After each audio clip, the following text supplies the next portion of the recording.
Welcome to Detroit. Doesn't matter if you have one ass cheek and 3 toes. I will beat your ass. You can drown them. And that's what we gotta be. That's who we have to be. Because that's our domain. That is our domain. Because we'll tread water as long as it takes to fucking bury you. Takes the snap, turns, gives to Montgomery, right side, end zone, touchdown, Detroit Lions! Yes. We are driven by Detroit. Hello, Detroit Lions friends, fans, and family members. Welcome on back to yet another episode of MCM Motor City Mania. I'm your host, David T. Pike, and as always, we're diving on in.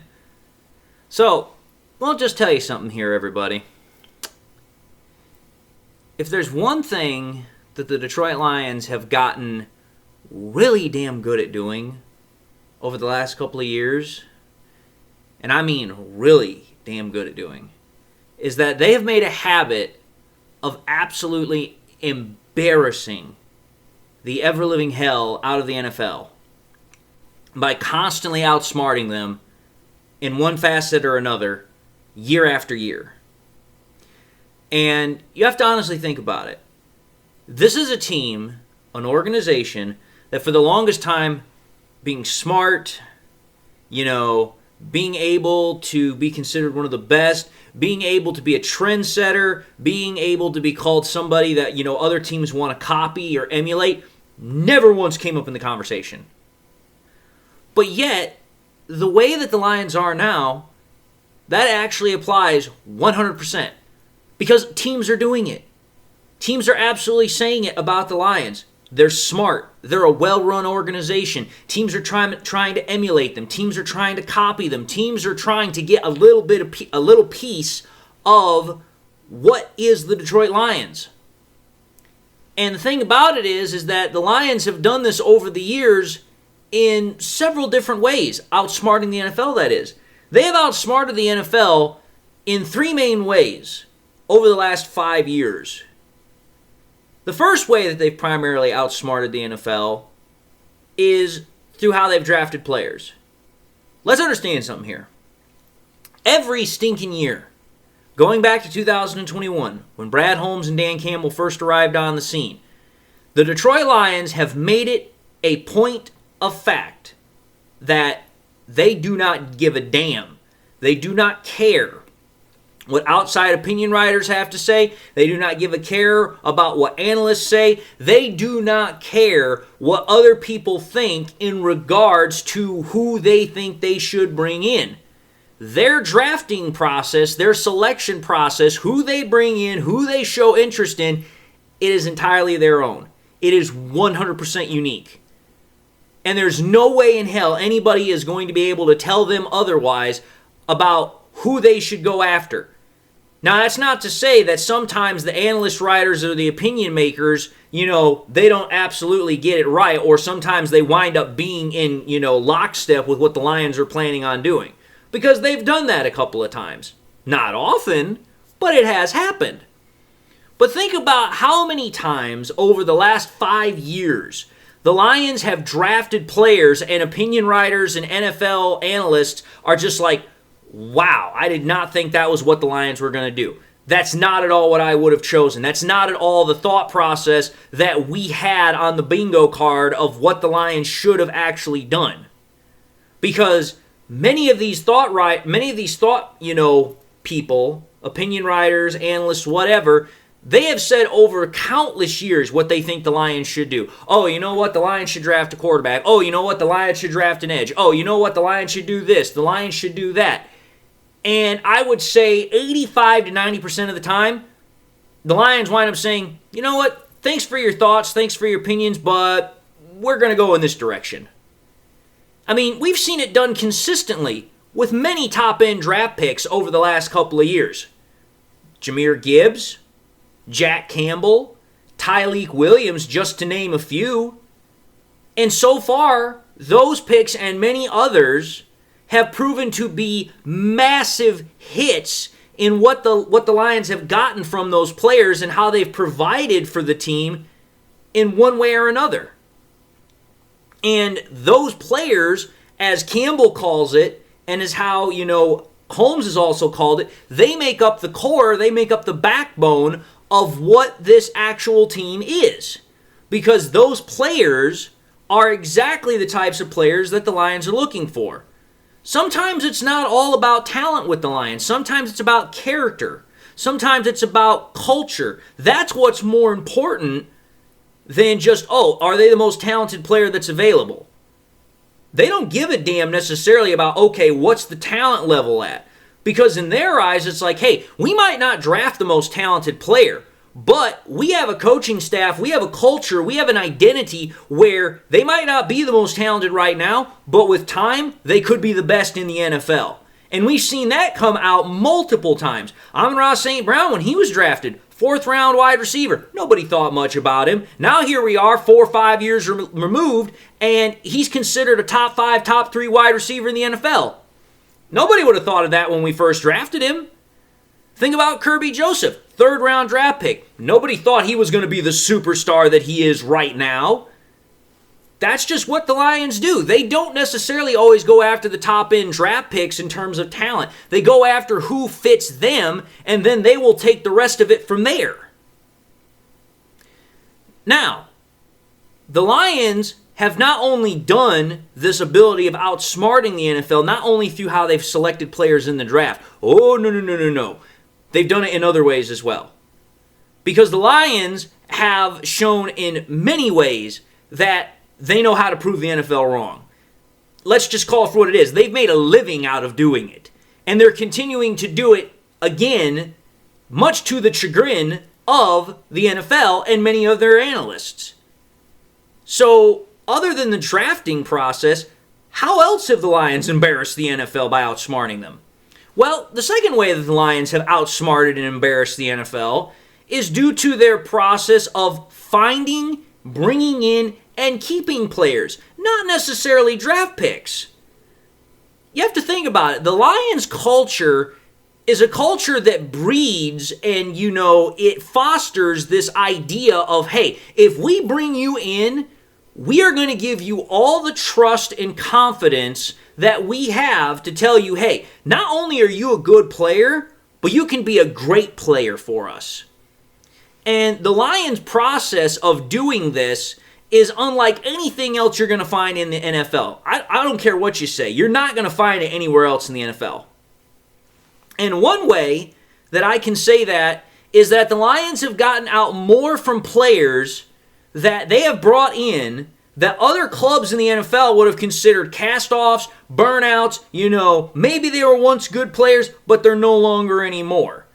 And then what happens? They then bring them in, show them that, hey, we still believe in you. We still trust you. We have confidence in you to be something really, really good, really special. And then they turn like right back into, these great players. It's almost like a reversal, if you will, of the Cinderella story of how the pumpkin goes to the freaking carriage. It's like the carriage went to the pumpkin and then went back to the carriage. Because think about it. I can think of 4 players right now off the top of my head where at one point or another, nobody would have thought much about them.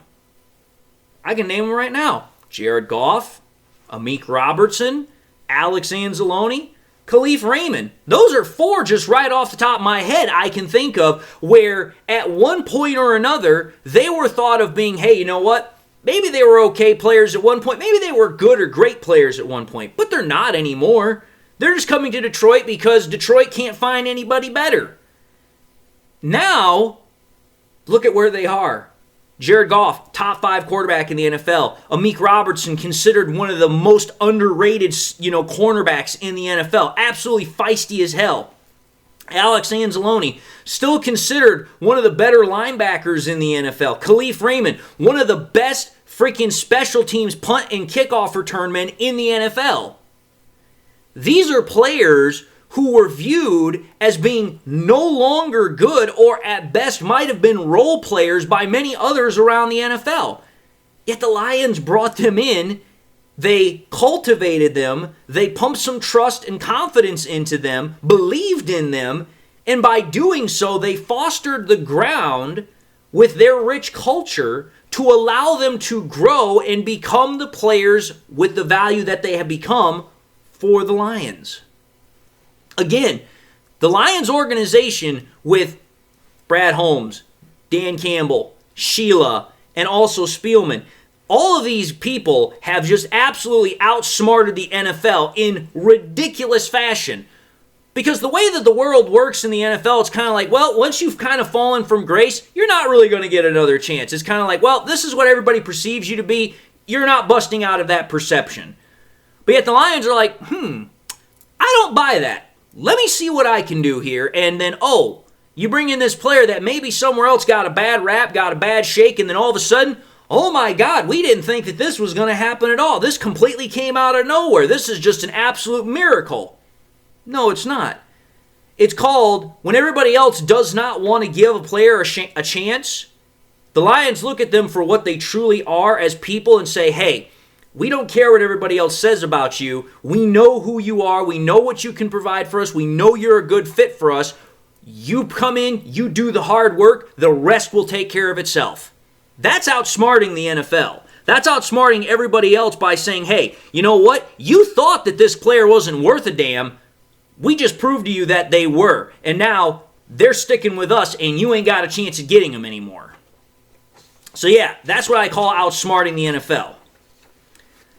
Another way that I can say that the Lions have outsmarted the NFL is how the Lions have been able to treat their players, and how by treating the players the way that they have, as I've just talked about, it has then reflected in terms of how those players then treat the front office when it comes to the negotiating table for contracts.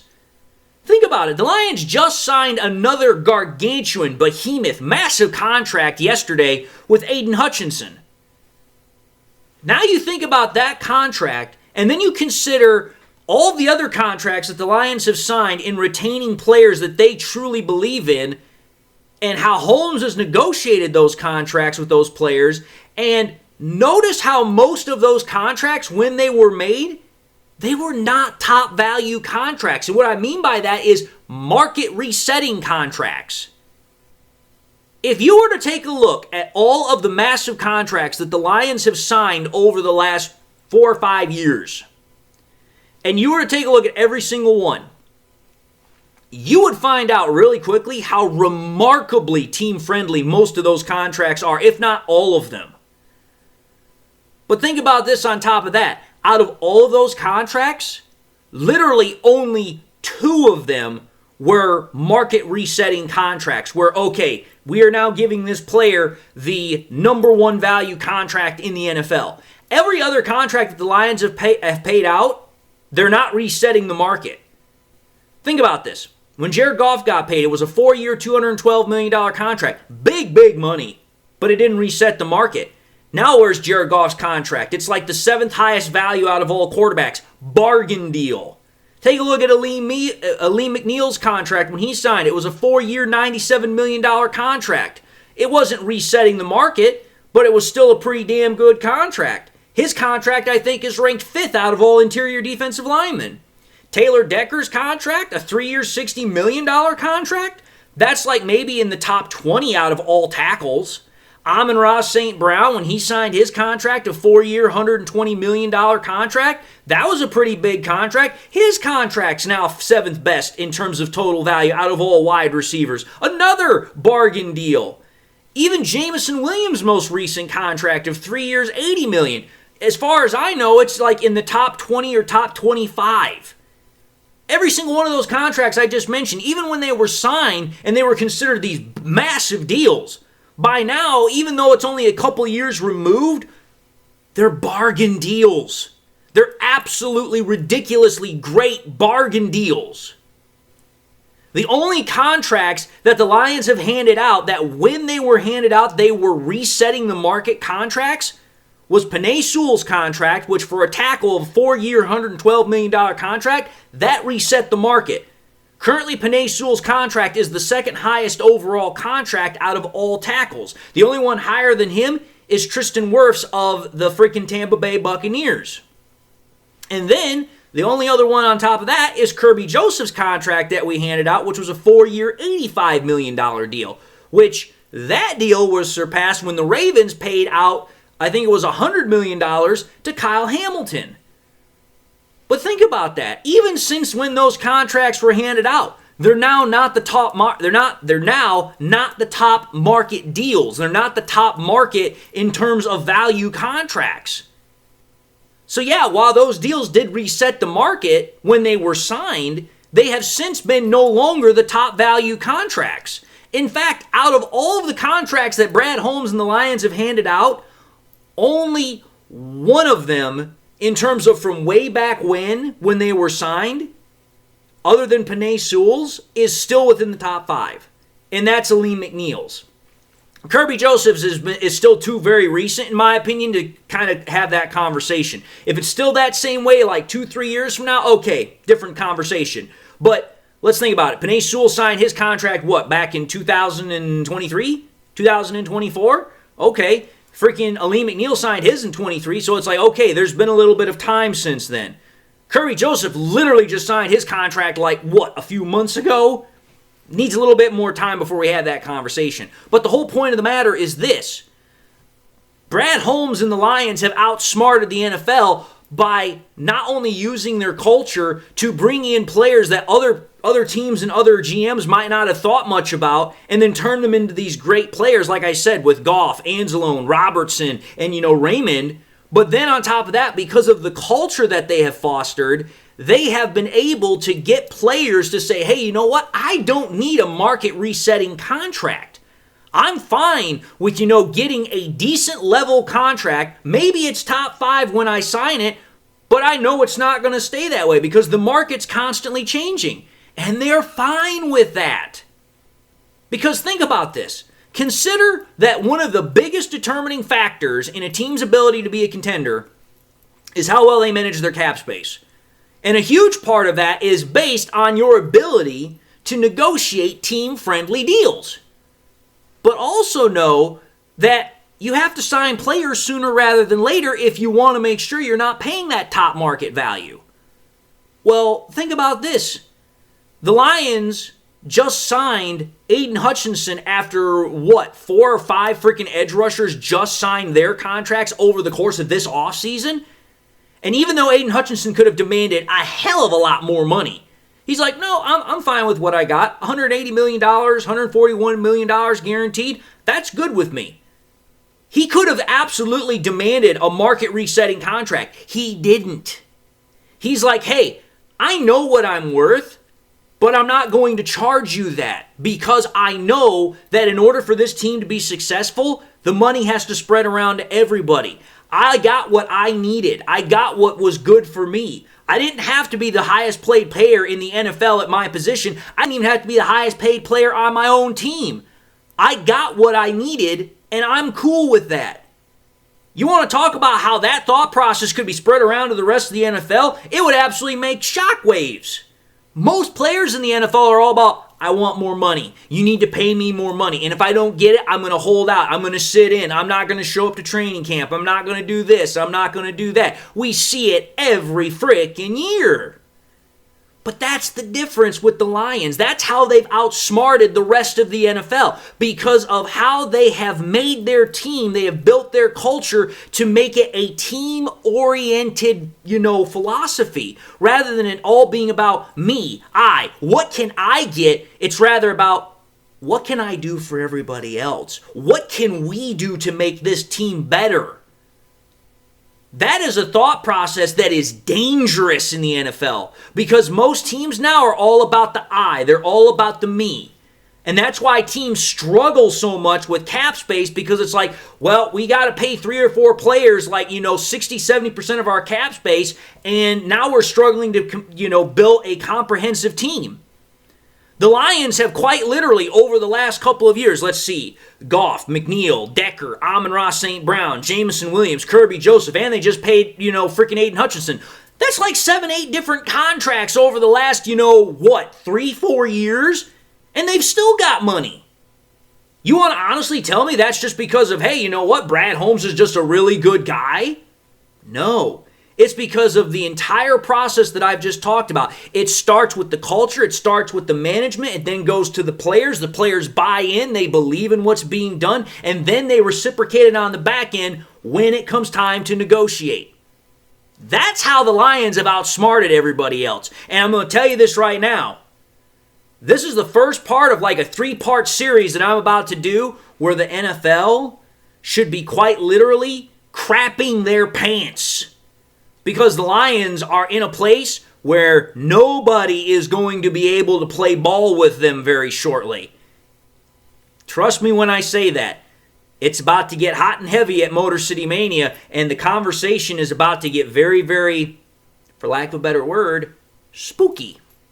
But having said that, I've come to the end of this episode, so I just want to say thank you all for watching yet another episode of MCM Motor City Mania. If you like what you saw, by all means, I highly encourage you all to watch the next episode. Also encourage you all to do one of these 3 things, like, comment, and subscribe. If by chance you enjoyed the content, I hope to gain your subscription. But if you subscribed in the past and you forgot to do so at the time, or you just subscribed and you not yet had a chance to do so, also want to encourage you all to do this. Make sure you hit that bell notification icon so that way you guys never miss any more content as soon as I push it out, and you can come right back to the channel. Hope y'all are doing well. Hope y'all got something in your life that makes you happy, makes you smile. God bless, my friends. And until the next time we meet, I'll see you all in the next episode.